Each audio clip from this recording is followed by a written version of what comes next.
The trawlers have long been a popular yacht design, and there are many different styles to choose from. Today we're going to take a look at what I would call a quasi-trawler that's manufactured by Mainship. Now, it's officially known as the 40-foot motor cruiser. However, with its distinctive lines and economical cruising characteristics, it's more commonly referred to as a trawler. This model was manufactured from 1980 to 1984. Only about 20 of them were built, however, some always appeared to be available on the market. It was first marketed as a rich man's yacht at an affordable price. In fact, they retailed for about $129,000 US when they were new, which for the time was quite reasonable for a 40-foot yacht. Lacking a transom door, boarding from back aft can be a bit of a challenge due to the high freeboard. However, most people tend to board these models via the pilot house doors to port and starboard. The aft deck itself is compact, yet is large enough to set up a small table and a couple of chairs. There is a set of steps that lead up to the upper deck, and there is also a large sliding door that leads into the main cabin. Well, one of the unique features about this boat is the massive amount of room you'll find in the main salon. Now, Mainship accomplished this by eliminating the side decks and making full use of the 14-foot beam.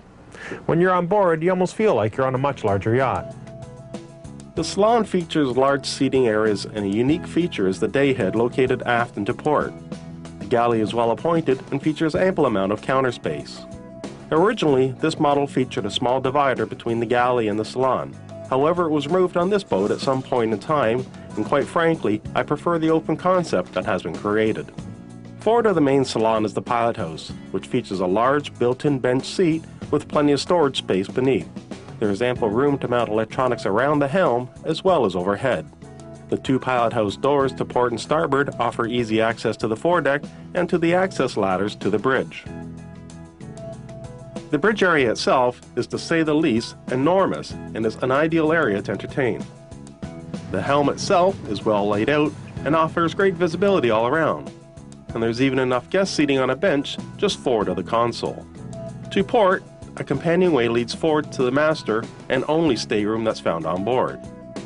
Much of the storage space is created due in part to the fact that the bed has to be raised quite high to compensate for the flare of the bow.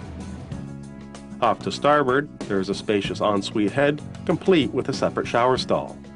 A pair of 165 horsepower Perkins powered our test boat, which is the standard power for this model. As the term trawler implies, this vessel is designed for economical cruising, and at a cruise speed of 10 knots, these engines will burn approximately 2 gallons per hour, and will offer a range of roughly 1,600 miles. The Mainship 40 also cruised comfortably at 10.4 miles per hour at 2,000 RPM, and at wide open throttle, we reached a top speed of 18.6 miles per hour at 2,700 RPM.